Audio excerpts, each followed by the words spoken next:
다윗의 자손 예수여라고 부르짖었던 맹인에게 예수님은 내게 무엇을 하여 주기를 원하느냐라고 물으셨습니다.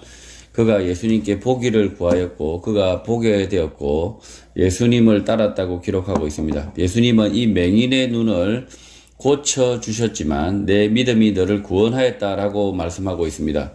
이 맹인은 이미 죽어 몸은 눈과 함께 썩어 우리가 보지 못합니다. 그러나 우리는 이 맹인이 눈을 뜬 것에 대하여 기억할 뿐 이 맹인을 영생으로 이끄신 예수 그리스도를 기억하지 못합니다. 성탄을 앞두고 마가복음서를 함께 읽으면서 우리에게 필요한 것은 눈을 뜨거나 나의 문제를 해결하는 것이 아니라 하나님의 아들 예수 그리스도를 바로 보는 것이 더 중요하다. 이렇게 강조를 드립니다. 복음서의 모든 내용은 모든 인류, 모든 인생에게는 진리 대신 예수 그리스도가 필요하다라는 사실을 기록하는 것입니다. 성경의 66권의 모든 내용이 사실은 우리에게 사람에게는 하나님의 아들 대신 예수 그리스도 그를 믿어 구원 얻는다는 기록들 뿐입니다. 그럼에도 불구하고 오늘 교회에서는 여전히 병 낫는 복음, 맹인 눈 뜨는 복음들로 가득합니다. 맹인의 그 눈은 이미 죽었고 썩고 없다고 말씀을 드리는 이유는 질병과 육체의 필요를 쫓아 살 것이 아니라 영생을 구해야 한다.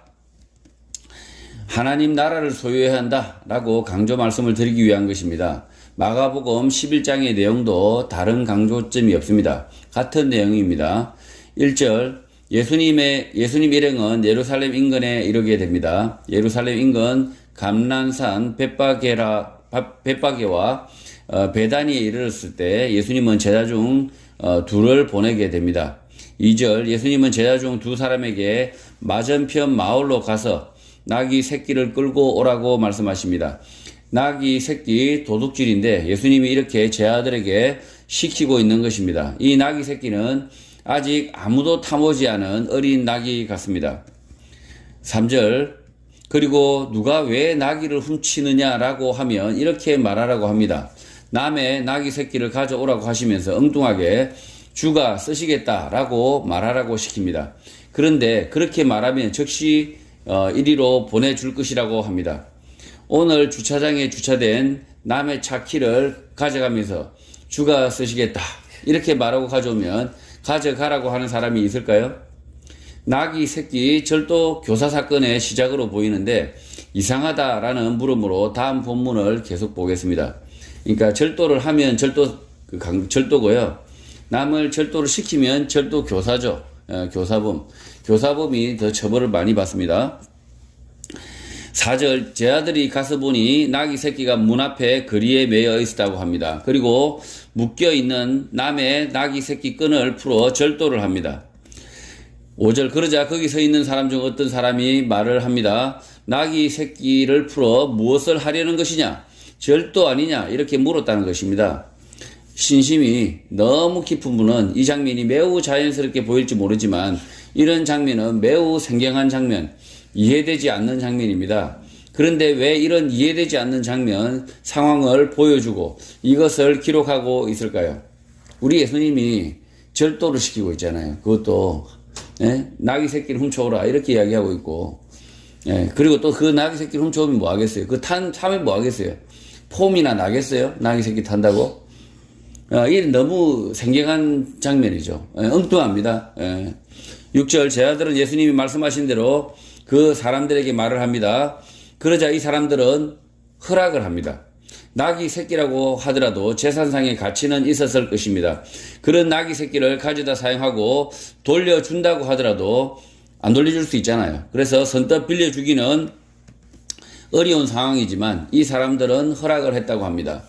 예수님은 걸어서 예루살렘으로 올라갈 수도 있고 말을 빌려서 타고 올라갈 수도 있고 마차를 빌려서 올라갈 수도 있었을 것입니다. 그러나 평소와 다르게 평소는 원래 그냥 걸어가셨죠. 평소와 다르게 어린 나귀 새끼를 끌고 와 그 나귀 새끼를 타고 올라가려고 하는데 주가 쓰시겠다라고 하며 나귀 새끼를 데려가는 것입니다. 예수님은 이 땅에서 복음을 오랫동안 전했고 이제 마지막으로 예루살렘으로 올라가시려고 하는 것이 길입니다. 그래서 예수님이 전하는 복음을 듣고 믿을 사람들이 있었고 예수를 그리스도 메시아로 믿는 사람이 있어 흔쾌히 허락을 했을 수 있는 것입니다. 우리는 흔히 복음을 믿는 사람들이 대부분 예수의 제자들을 통하여 믿었다 생각을 하겠지만 예수님의 직접 육성, 설교를 직접 듣고 믿은 성도들이 있었다는 사실을 잊고 있습니다. 예수님이 살아계실 때에 유대 예루살렘에서는 예수님의 설교를 직접 들어 믿은 사람들이 많았는데 그 설교의 일부분만을 우리는 예수 제자들을 통하여 복음서를 통하여 엿듣고 있는 것입니다. 7절 예수 제자들은 나귀 새끼를 예수께로 끌고 와서 자기들의 겉옷을 그 위에 얹어놓게 됩니다. 그리고 그 나귀 새끼 위에 예수님이 타게 됩니다. 예수님은 메시아 그리스도 하나님의 아들로 이 땅에 오셨지만 다윗 왕이 탔었던 말이나 전차, 세상 높은 사람들이 당연히 과시하며 타는 것과 달리 사람이 탈 수 없는 나귀 새끼, 그 어린 짐승 위에 자신의 몸을 의지하고 예루살렘 성으로 올라가게 됩니다. 어린 나귀 새끼를 타고 올라가시는 예수님에 대한 구약의 예언, 기록은 스가랴 9장에 있는 기록입니다. 스가랴 9장 9절입니다. 제가 읽겠습니다. 시온에 따라 크게 기뻐할지어다. 예루살렘에 따라 즐거이 부를지어다. 보라, 내 왕이 내게 임하시나니 그는 공의로우시며 구원을 베푸시며 겸손하여서 나귀를 타시나니 나귀의 작은 것 곧 나귀 새끼니라. 스가랴 선지자의 예언이 있었고 그 예언이 성취된다는 것을 예수님은 보여주시고 계시고 실제 예수님은 겸손하셨던 것입니다. 그러나 우리는 이 말씀을 볼 때 이 나귀 새끼 사건으로만 기억하면 안 되고 구약의 예언을 되새겨야 합니다. 예수는 왕이시다. 그는 공의롭고 구원을 베푸는 자이다 라는 사실입니다. 이번 주는 성탄이 있는 주일입니다. 성탄 기쁨의 성탄을 맞아 그가 예수 그리스도가 왕이다. 진리시다. 그의 말씀대로 살아야 공이다. 예수 그리스도를 믿어야 구원을 얻는다라는 사실을 기억해야 합니다. 나귀 새끼를 타시는 주님은 이 많은 이야기를 몸으로 하고 계시는 것입니다. 나귀를 타심으로 이 구약의 스가랴의 말씀을 이 사람들에게 기억하게 한다는 것이죠. 8절 그러자 많은 사람들이 반응을 합니다. 예수님의 말씀을 들었던 소수의 신자들, 믿음의 사람들이 자기들의 겉옷을 또 다른 이들은 덜해서 벤 나무가지를 길에 펴게 됩니다. 예루살렘으로 입성하는 이 길은 오늘날에는 아스팔트 도로로 포장이 되어 있겠지만 그 당시에는 비가 오면 질척거리고 비가 오지 않으면 먼지가 나는 길이었을 것입니다. 그래서 왕이나 전쟁에서 승진한 장군들이 돌아올 때 그들은 기꺼이 자신들의 겉옷을 펴서 그 마음을 표현했을 것입니다. 지금 예루살렘에 올라가는 예수님에 대하여 그들도 자신들의 믿음, 마음을 담아 겉옷과 나뭇가지를 펴고 있는 것입니다. 9절 그리고 예수님 앞에서 사람들이 가고 뒤에서도 따르며 소리를 크게 지릅니다. 그들은 자신들의 믿음을 쫓아서 호산나 찬송하리로다. 주의 이름으로 오시는 이여. 10절 찬송하리로다. 오는 우리 조상 다윗의 나라여 가장 높은 곳에서 호산나라고 말을 하고 있습니다. 이 말들을 이어서 보면 예수는 구약의 예언 가운데 약속한 다윗의 자손 그리스도이고 하나님의 왕국, 하나님의 나라를 가져온다라고 말하고 있는 것입니다. 그러나 이 사람들의 믿음은 곧 시련을 받습니다. 예수가 붙잡히고 그가 강도와 함께 죄인이 되어 채찍을 맞고 재판정에 서게 됩니다. 사람들은 이 예수를 사기꾼, 강도로 일컬으며 십자가에서 죽이라고 하는 사람들과 부딪히게 될 것입니다. 11절 예수님은 예루살렘으로 입성을 하게 됩니다. 그리고 곧장 성전에 들어가 모든 것을 둘러보시고 때가 이미 저물어 12 제자를 데리시고 베다니로 가시게 됩니다. 성전에 가시는 이유는 그곳이 하나님의 계시고 하나님의 인재를 상징하는 곳이어서 가시지만 그곳을 둘러만 보시고 곧 내려오시는 것입니다. 건축물 성전은 하나님의 인재의 상징이지만 그곳에는 실제 하나님이 계시지 않습니다. 살아계신 하나님, 예수 그리스도가 계신 곳이 성전이고 예수님은 자신의 몸을 성전이라고 말씀을 하십니다. 그래서 성전 건축물에 대한 우리의 기대, 바램은 엉뚱한 것입니다. 예루살렘 성전에 가보신 분도 계시고 안 가본 분도 계시겠지만 그곳에 꼭 갈 필요는 없습니다. 하나님과 예수님은 자신이 성전에 계시겠다, 머무시겠다라고 말씀을 한 적이 단 한 번도 없습니다. 교회당에 가시는 분들 가운데 하나님을 만난다라고 말하는 사람들이 있으나 그것은 거짓말입니다. 성도들, 형제들을 만나러 가는 것이고 하나님, 예수 그리스도는 우리와 늘 함께하고 계십니다. 그러니 엉뚱하게 교회당에 가야만 하나님을 만난다라고 말하는 사람들은 거짓말쟁이들입니다. 교회당은 성도들, 형제들이 함께 만나는 공간입니다. 성전은 예수 그리스도를 믿는 우리들의 몸이 성전이다, 거룩한 집이다, 함께 지어져 간다라고 말씀하고 있어서 엉뚱하게 잘 지어진 교회당, 성당에 신령한 기운이 있다라고 생각하는 것은 오해, 수원 지나서 오산이라는 거죠. 예수 그리스도의 말씀을 받드는 여러분이 거룩한 성전입니다. 그러나 말씀을 받들지 않고 순종하지 않는 사람들은 성전이 아니라 그냥 죽으면 썩어질 몸, 냄새나는 집에 지나지 않습니다. 12절 이튿날 그들이 베다니에서 나왔을 때에 예수님이 시장하셨다라고 기록하고 있습니다. 예수님에 따르는 많은 무리가 있었고 예수님을 믿는 성도들이 있었지만 예수와 그 제자들은 이틀이 지나 베다니에서 나올 때에 아무것도 먹지 못하고 시장하였다라고 기록하고 있는 것입니다. 예수님의 공생의 기간 동안 식사를 못해서 배가 고프신 상황이 아마도 여러 번 있었을 것으로 생각이 됩니다. 가난한 목수의 아들로 태어나 배고픔을 겪었고 육체 노동도 하였을 것으로 생각되지만 우리들은 이런 예수 그리스도에 대하여 잊고 생각합니다. 저는 어릴 적 초등학교 4학년 때, 국민학교 4학년 때 창원에서 자취를 했던 기억이 있습니다. 농촌교회에 계시는 부모를 떠나 누나들과 함께 도시가 되어가는 창원에서 새빵을 얻어 자취를 하며 학교를 다녔는데 그 이유는 농촌 국민학교를 졸업한 학생은 도시 중학교로 전학을 할 수 없었기 때문입니다. 누나들의 중간고사, 기말고사가 있는 달에는 국민학교 4학년 점심시간은 무척이나 괴로웠습니다. 도시락이 없었기 때문에 점심시간이면 운동장 한 켠에서 수도가 근처에서 물이나 마시며 배회를 했던 기억이 있습니다. 그리고 오후 수업은 빨리 끝났으면 하는 바람으로 시간을 보냈던 것 같습니다.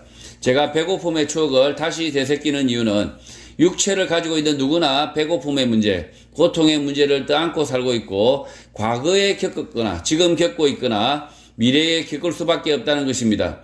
육체를 가지고 있는 이상, 이 땅을 사는 이상 고통은 늘 우리 곁에 맴돌고 있는 것입니다. 많은 사람들이 이 고통의 문제 가운데 헤어나오지 못하고 좌절하고 절망하고 쓰러져 갈 때 우리는 이 문제에 대하여 예수님은 어떻게 하셨나 생각해 보아야 합니다. 예수님도 배고픔의 문제를 안고 사셨기 때문에 제자들이 아는 것입니다. 13절 예수님은 배고픔을 안고 밖을 나가셔서 멀리서 잎사귀 있는 한 무화과 나무를 보시고 혹 그 나무에 무엇이 있을까 하여 가시게 됩니다. 예수님도 배고픔의 문제를 특별하게 해결하신 것이 아니라 평범하게 무화과 나무의 열매를 찾으시는 것입니다. 그러나 가까이 가서 보시니 잎사귀 외에 아무것도 없었고 이 무화과가 열매 맺는 계절이 아니었기 때문이라고 기록하고 있습니다. 14절 예수님은 이 무화과 나무에게 말씀을 하십니다. 열매 없는 이 무화과 나무는 이제부터 영원토록 사람이 내게서 열매를 따 먹지 못할 것이다 라고 말씀을 하십니다. 그렇게 말하는 것은 예수님의 제자들이 듣고 있기 때문입니다. 이 상황을 보면 무화과 나무에게 말하는 것으로 볼 수 있지만 무화과 나무는 귀가 없습니다. 무화과 나무에게 말씀하신 것이 아니라 제자들 들으라고 하시는 말씀 같습니다. 예수님은 예루살렘에서 잡혀 곧 십자가에서 죽으실 텐데 제자들은 아직도 믿음의 열매가 없고 잎사귀만 있는 상황으로 보여지기 때문에 예수님께서 탄식하시고 이렇게 제자들 들으라고 말씀하시는 것 같습니다. 열매 없는 삶, 믿음 없는 삶은 잎사귀만 있는 무화과 나무 마냥 예수님이 실망을 하십니다. 뻔히 무화과 열매가 맺지 않는 계절인데 이렇게 말씀하시는 이유 뻔하지 않겠습니까? 예수님은 사람들이 모일 때마다 말씀을 전하셨고 가르치셨는데 제자들에게 믿음 열매가 보이지 않으셨다. 이렇게 생각되는 것입니다. 그래서 마가복음의 저자는 자신들의 부끄러운 과거 상태를 간접적으로 보여주면서 이렇게 짧게 제자들이 이를 듣더라 라고 기록하고 있는 것입니다. 15절 예수님과 제자들은 다시 예루살렘에 들어갑니다. 그런데 예수님은 앞서 성전에 들어가셔서 둘러보시고만 내려가시던 때와 달리 뭔가 결심을 하셨는지 예수님께서 성전에 들어가 성전 안에서 매매 장사하는 사람들을 내쫓습니다. 성전 안에는 돈 바꾸는 환전상, 비둘기 파는 비둘기 장사 등이 있었는데 이 장사판을 둘러 엎으시면서 성전 안으로 지나다니지 말라라고 경고를 하십니다. 장사를 하지 말라는 것입니다. 17절 그리고 예수님은 이렇게 책망하십니다. 기록된 바 내 집은 만민이 기도하는 집이라 칭함을 받으리라고 하지 아니하였느냐. 너희는 강도의 소굴을 만들었도다 라고 말씀을 하십니다. 그 전에도 왔다 갔다 하실 땐 아무 말씀 없다가 유독 지금 하필 지금 성전을 둘러 엎으시면서 제자들은 황당당황했을 것 같습니다. 평소처럼 보시고 그냥 내려가시면 되는데 하필 장사를 때려 엎었기 때문에 큰 싸움이 날 것 같습니다. 이 성전의 환전상 비둘기 장사는 아무런 대가 없이 이곳에서 장사를 하는 것이 아닙니다. 이 환전상과 비둘기 장사 뒤에는 이들에게 자리값을 받는 대제사장, 서기관들이 있는 것입니다. 이런 악행을 모르셨던 것이 아니라 알고 계셨지만 참으셨고 인내하셨고 이제 때가 되어서 뒤엎은 것입니다. 불의하고 악한 것을 더 이상 용납하지 않으시고 뒤엎은 것입니다. 이곳에서 더 이상 장사를 하지 말라. 예수님이 금하시니 이 장사꾼들이 대들지 못합니다. 이 장사꾼들이 대들어 예수님을 팼다, 싸웠다는 기록은 없습니다. 예수님이 처음부터 이 성전 장사꾼들을 때려 엎지 않은 이유는 아마 복음을 들어야 하는 사람들, 우리들 때문이라 생각됩니다. 이 악한 장사꾼들을 용납하고 방관하신 것은 아니라고 생각됩니다. 처음부터 이 성전 장사꾼들을 때려 엎었다면 예루살렘에 있는 많은 유대인 가운데 예수님의 말씀을 듣고 따르는 사람은 더욱더 소수였을 것입니다. 예수님은 사람들의 구원 계획에 따라 때가 되어 이렇게 성전 장사꾼들을 뒤엎은 것입니다. 그래서 악인들에 대한 심판이 늦은 이유는 하나님의 때가 아니어서인데 그때는 아직 진리, 진실을 깨닫고 악의 소굴에서 나와야 될 사람들을 위해서라는 것입니다. 18절 이렇게 되자 대제사장들과 서기관들은 예수를 죽일 궁리를 하게 됩니다. 자신들의 악행은 돌아보지 않고 자신들의 장사, 돈벌이를 방해하는 예수를 죽일 생각을 하는 것입니다. 예수님이 성전에서 장사를 못하도록 둘러 엎었지만 예수님과 멱살 잡고 싸우지 못하는데 그 이유는 많은 무리가 예수님의 말씀, 교훈을 듣고 놀랍게 여기고 옳게 여기고 그를 두려워했기 때문이라고 합니다. 그래서 예수님이 성전 안에 장사꾼들이 다니지 못하도록 명하자 장사를 감히 하지 못하고 속으로 욕을 하고 있는 것입니다. 19절 그리고 날이 저물었습니다. 예수님과 제자들은 성전 안에서 장사를 못하도록 지키고 있을 수 있지만 그렇게 하지 않고 성 바깥으로 나가시게 됩니다. 아마 이 성전 장사꾼들은 예수님과 그 제자들이 나갔음에도 불구하고 일정 기간 다시 장사를 못했을 것이다 생각됩니다. 이 장사꾼들과 대제사장 서기관들은 아마 이 일 이후 예수님이 빌라도의 법정에 서자 뒤에서 예수를 십자가에 죽여라 라고 고함을 쳤을 것입니다. 성전에서 장사를 하게 만든 자신들, 성전 안에서 불의하게 장사를 하고 이득을 취한 그들이 자신들의 죄악은 생각하지 않고 오히려 예수를 죽이려고 악한 마음을 품는 것입니다. 지금 이 장사하는 사람들도 이 성전 안에서 장사하는 것이 잘못되었다 이렇게 알고 있는 거죠. 알고 있으면서도 이렇게 불의하게 이 성전 안에서 장사를 하고 이득을 취하고 있었던 거죠. 20절 예수님의 제자들이 아침에 지나갈 때에 무화과 나무가 뿌리채 마른 것을 보게 됩니다. 앞서 예수님이 말씀하셨던 열매 없는 그 무화과 나무입니다. 21절 베드로가 예수님의 말씀이 생각났습니다. 그래서 예수님께 물어봅니다. 베드로는 예수님을 랍비어라고 말하고 있습니다. 그리고 보소서 저주하신 무화과 나무가 말랐나이다 라고 말합니다. 베드로는 이렇게 물을 때 무슨 생각을 했을까요? 예수님이 다시는 사람들이 이 무화과 나무의 열매를 보지 못할 것이다 라고 예수님이 혼잣말처럼 했을 때 무슨 말이야 이렇게 궁금증을 가졌을 것 같습니다. 이 열매 없는 무화과 나무는 아무런 잘못이 없습니다. 열매를 맺는 재질이 아니기 때문에 열매를 맺는 것이 이상한 것입니다. 이 무화과 나무에 대한 말씀을 보면서 이 무화과처럼 열매 없는 삶을 살지 말고 열매 맺는 삶을 살아야 한다라고 말하면 다시 틀린 말이 됩니다. 예수님은 무화과 나무 앞에서 이런 말씀을 하신 이유는 뻔합니다. 아직도 라비어라고 부르고 있는 이 베드로, 제자들의 열매 없음을 단식하신 것입니다. 그러니까 무화과를 이렇게 단식하신 게 아니라 사실은 제자들을 단식하셨다.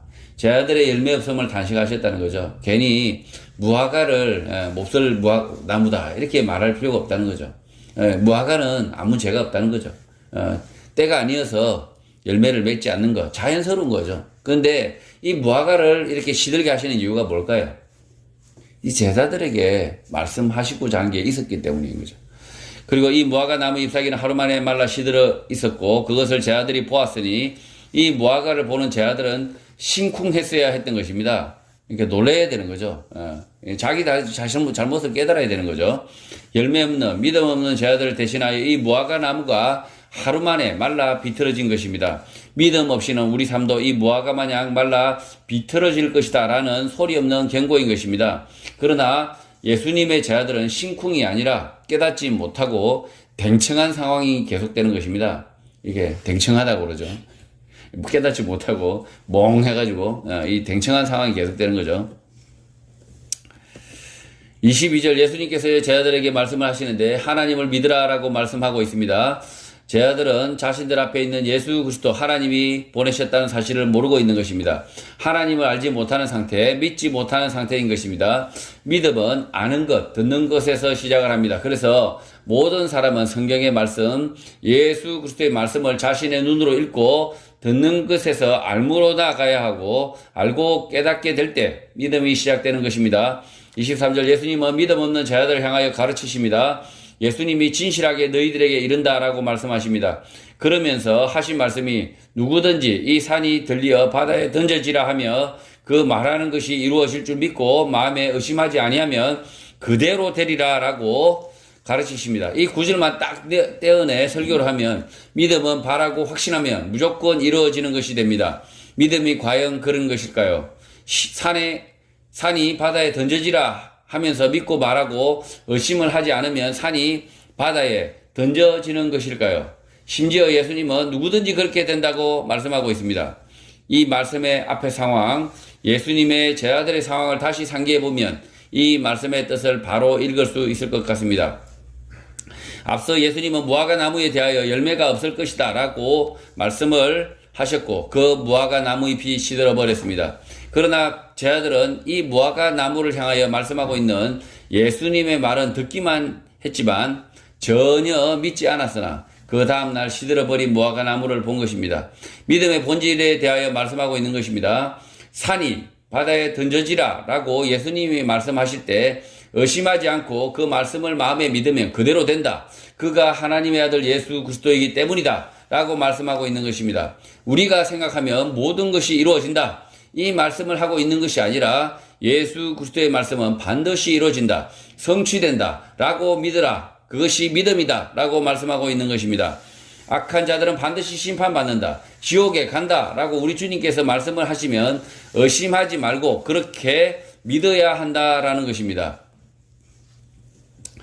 지금 이 본문 말씀을 굉장히 오해를 합니다. 우리가 4강 진출, 월드컵 우승할 수 있다. 믿고 기도하면 이루어진다. 이야기를 하는 게 아니에요. 우리도 월드컵 우승할 수 있어. 믿고 기도하고 확신하면 이게 아니라는 거죠. 이걸 지금 예수님이 말씀하시는 것이 아니라 예수 그리스도의 말씀을 담아서 그 말씀을 믿고 확신하고 그것을 예수 그리스도의 말씀을 뜻을 구하면 이루어진다는 그 말씀을 하고 있는데 이 구절이 자세하게 설명이 되어 있잖아요. 그러다 보니까 앞에 구절과 뒤에 구절을 전혀 생각하지 않고 그냥 봐라. 예수님이 이렇게 말씀하지 않았냐. 믿고 확신하고 구하면 이루어진다. 예수쟁이들은 뭐든지 믿고 구하고 확신하면 구해진다. 그러니까 믿고 확신해라. 이렇게 가르치는 사람들이 있습니다. 그러나 그건 전혀 아니올시답니다. 24절 그러므로 예수 그리스도가 제자들에게 말을 합니다. 무엇이든지 기도하고 구하는 것은 받은 줄로 믿으라라고 말씀을 하십니다. 제자들이 원하는 돈, 명예, 권력을 기도하면 받을 수 있다라고 말씀하고 계시는 것이 아니라 예수님이 부탁하신 삶, 예수님이 가르친 복음을 따라 기도하고 구하고 받은 줄로 믿으라. 그리하면 반드시 그대로 될 것이다 라고 말씀하고 있는 것입니다. 우리의 삶도 마찬가지 예수 그리스도의 말씀을 담고 그 말씀을 순종하려고 기도하는 삶, 믿는 삶은 반드시 이루어진다, 성취된다 라고 말씀하고 있는 것입니다. 25절 예수님은 서서 기도할 때에 아무에게나 혐의가 있거든 용서하라 라고 당부를 하십니다.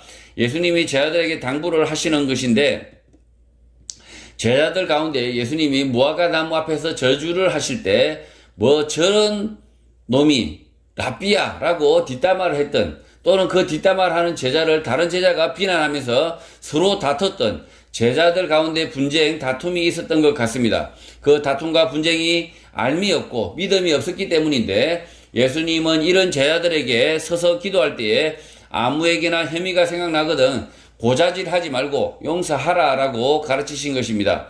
잘못을 그냥 듣고 방조하라라는 것이 아니라 예수님의 말씀을 듣고 잘못을 깨달아 지금 서로 용서를 하라는 것입니다. 서로 잘못은 알고 있고 서로 말은 하기 싫고 이런 상황이라는 거죠. 그렇게 하여야만 하늘에 계신 너희 아버지께서도 너희 허물을 사하여 주시리라라고 말씀을 하시는 것입니다. 예수님 가르친 가운데 용서는 암, 깨달음, 회개 뒤에 용서가 있습니다. 무조건적인 용서가 아니라 처절하게 죄악을 깨닫게 하고 그 죄악을 깨달은 사람에게 용서를 베풀라고 말씀을 하고 있는 것입니다. 이 말씀은 제자들 가운데 주신 말씀이라 보편적으로 무조건 용서하라, 대자 대비로 사람들을 대하라라고 말하는 것이 전혀 아닙니다. 교회 공동체 안에 죄를 짓는 사람들, 악한 말을 하는 사람들은 악한 말을 하는 사람들을 대할 때 무척이나 괴로운데 이 사람들을 두고 하신 말씀이 아니라 예수를 그리스도로 알고 있으나 그 잘못을 알고 있고 잘못한 것을 알고 마음에 담고 있을 때 서서 기도를 할 때 생각이 나거든 기도하지 말고 형제를 찾아가 용서부터 해주라는 것입니다. 그리하면 너희 허물을 하나님 아버지도 사하여 주신다라는 것입니다. 교회 성도 가운데 누군가 나에게 잘못을 하여 눈치를 보고 있고 마음에 두려움이 있다면 그 잘못에 대하여 찾아가 용서를 해 주라는 것입니다. 지금 뻔히 이 교회 성도 가운데 자기 잘못을 시간이 지나서 깨닫고 눈치를 보고 있다. 자기 잘못을 알고 있다. 이 사람에 대해서 끄리낌이 있다. 이 사람을 생각나거든. 이미 이 사람이 이 자기 자신 잘못을 깨닫고 있거든. 찾아가서 용서를 해주라는 거죠. 관계를 회복하라는 거죠. 알고 있으니까 그 마음을 받아들이라는 거죠. 27절 예수님과 제자들은 다시 예루살렘으로 들어갑니다. 예수님께서 성전에서 거닐고 있을 때 대제사장들과 서기관들과 장로들이 찾아옵니다. 28절 찾아와 이렇게 묻습니다. 무슨 권위로 이런 일을 하느냐? 누가 이런 일할 권위를 주었느냐? 라고 묻습니다. 그 이유는 앞서 성전 안에서 장사하는 장사판을 뒤엎고 그 사람들을 출입하지 못하도록 막으셨는데 그것에 대하여 말하고 있는 것입니다. 이 성전 안의 장사꾼들은 예수님의 권세, 위세에 눌렸는지 자신들의 잘못을 깨달았는지 모르지만 성전 안에서 장사를 다시 못하고 대제사장들과 서기관들, 장로들에게 항의를 했을 것 같습니다. 이 장사꾼들은 성전 안에서 장사할 때 권리금 같은 거 돈을 내었을 것인데 장사를 하지 못하니 대제사장, 서기관, 장로들과 갈등이 생겼을 것입니다. 임대료와 이렇게 권리금, 이런 월세 같은 걸 내고 있었다는 거죠. 그랬을 것이라는 거죠. 29절 예수님은 이렇게 물어오자 답을 하지 않으시고 거꾸로 질문을 할 테니 대답을 하면 나도 무슨 권위로 이런 일을 하는지 알려주겠다라고 말씀을 하십니다. 30절 예수님은 요한의 세례가 하늘로부터냐 사람으로부터냐 내게 대답하라 라고 묻습니다. 31절 그러자 그들이 서로 의논하여 답을 합니다. 작전 회의를 한 것입니다. 하늘로부터라고 하면 어찌하여 요한을 믿지 아니하였느냐? 요한이 헤롯의 생일날 목베어 죽을 때 너희들은 무엇을 했느냐? 질책받을 것을 걱정을 합니다. 헤롯은 자기 동생 안에 헤로디아를 아내로 삼는 부당한 관계를 맺고 있었고, 이것을 세례 요한이 맹렬히 비난하여 헤로디아가 요한에 대하여 앙심을 품었고 자기 딸을 시켜 헤롯에게 간청을 하여 잘못 담는 세례 요한의 목을 벤 것입니다. 세례 요한의 세례가 하늘로부터 왔다라고 하면 이들은 의로운 사람, 요한이 죽을 때 방주한 사람들, 악한 사람들이 되는 것입니다. 오늘날도 세례 요한과 같은 사람들이 많습니다. 악한 일에 대하여, 불의한 일에 대하여 맹렬히 비난하고 지적을 하는 사람들이 있습니다. 불의와 적당히 타협하여 사는 방법, 세상 사는 방법, 처세술이 모자란 사람들이 아니라 불의한 것은 불의하다, 돌이켜라 라고 말하고 있지만 오히려 악한 놈들, 불의한 놈들에게 당할 수도 있습니다. 그러나 그 불의한 자들, 악한 자들은 지옥불에 반드시 던져지고, 세례 요한은 이 땅에서 불꽃 같은 믿음의 삶을 살았고 죽어서 믿음의 사람으로 영원히 사는 것입니다. 제사장들과 서기관들, 장로들은 이 세례 요한에 대하여 하나님의 사람, 믿음의 사람으로 말하기 싫어합니다. 왜냐하면 자신들이 악한 사람, 불의한 사람들이 되기 때문입니다. 32절, 그래서 이 사람들은 요한의 세례가 사람으로부터 나온 것이다 라고 말하려고 검토를 합니다. 그러나 모든 사람이 요한을 참 선지자로 여기니 그들이 백성을 두려워하여 그렇게 선뜻 답을 하지 못합니다.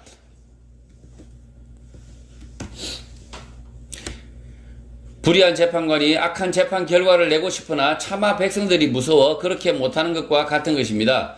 추미애와 그 하수인들, 징계위가 악한 결정을 해야 하는데, 파면을 결정해야 하는데 국민들을 두려워하여 정직 2개월을 결정한 것과 같은 것입니다. 악하게 결정하고 행동하고 싶은데 못하는 이유는 이들이 착해서가 아니라 백성들이 두려웠다라고 기록하고 있는 것입니다. 문재인 정권은 온갖 몹쓸짓을 했지만 차마 사람들이 보는 앞에서 사람들을 죽이거나 강도질은 하지 않았습니다. 그러나 그들이 착해서 그렇게 안 한 것이 아니라 국민들이 두려워서 그렇게 하는 것입니다. 바리새인들과 서기관, 장로들도 악한 놈들인데 차마 악하게 요한의 세례는 사람으로부터 나온 것이다 라고 말하지 못하고 대답을 하지 않는 쪽으로, 침묵하는 쪽으로 선택을 한 것입니다. 예전에 우리 해양수산부 공무원이 북한군의 총격에 맞아 숨졌을 때 거꾸로 월북이다 라고 말을 하여 비난을 받았으나 아무 말 하지 않았던 문씨, 침묵했던 문씨가 생각이 납니다. 이 침묵은 착한 것이 아니라 악한데 차마 대놓고 악한 말과 행동을 못하는 자의 침묵, 그래서 악한 것입니다. 33절, 이들은 대답을 하지 않고 침묵하였고 예수님은 다그치자 우리가 알지 못하노라 라고 대답을 합니다. 알지 못하는 게 아니죠. 사실은 백성들이 눈치만 없었으면 요한의 세례는 사람으로부터 나온 것이다 라고 말하려고 했던 것입니다. 그러자 예수님이 말씀하십니다. 나도 무슨 권위로 이런 일을 하는지 너희에게 이러지 아니하리라 라고 말씀하시면서 이들의 가진 비열함, 저열함, 악함을 지적하시는 것입니다. 예수님이 행하시는 일은 하늘로부터 온 권위, 하나님으로부터 온 권위라는 것을 많은 백성들이 알고 있는데 굳이 따지는 이유는 예수님이 하늘로부터 온 권위, 권세가 아니라 인간 예수, 사람 예수가 제멋대로 하고 있다라고 말하려고 온 것입니다. 이들은 속으로 죄악을 품고 예수님에게 찾아왔음에도 불구하고 엉뚱하게 위선적으로 예수님이 무슨 권위로 이런 일을 하느냐라고 물었던 것입니다. 자신들도 성전 안에서 장사를 하면 안 된다라는 것을 사실은 알고 있으면서도 불구하고 악하게 행동하고 말하는데 그 이유는 자신들의 금전적 이익, 권력, 누수 문제 같은 것 때문입니다. 불의한 시대를 살아가는 오늘 우리에게 이 말씀은 위로가 됩니다. 많은 사람들이 불의한 권력, 악한 권력의 잘못에 대하여 알고 있고 심지어 악한 일을 하는 그들도 이러한 일이 불의하다, 악하다라고 알고 있음에도 불구하고 자신들의 이익을 위하여 버젓이 악행을 하는 것이 어제 오늘 일이 아니었다는 것이고, 이런 자들은 진리 대신 예수님의 심판을 피하지 못하고 결국 영생은커녕 지옥으로 떨어져 심판받았다라는 것이 결론이기 때문입니다. 성도 여러분, 우리는 악한 것을 악하다 말하지 못하는 악한 시대를 살아갈지라도 예수 그리스도만 믿고 그 예수 그리스도의 말씀하신 그 믿음대로 살아가면 반드시 그 믿는 대로 이루어질 줄 믿습니다. 그래서 육신과 정신은 고통스러운 인생은 살아가나 믿음으로 인하여 늘 마음의 평안, 위로 가득한 영생의 삶이 되시기를 주님의 이름으로 축복합니다.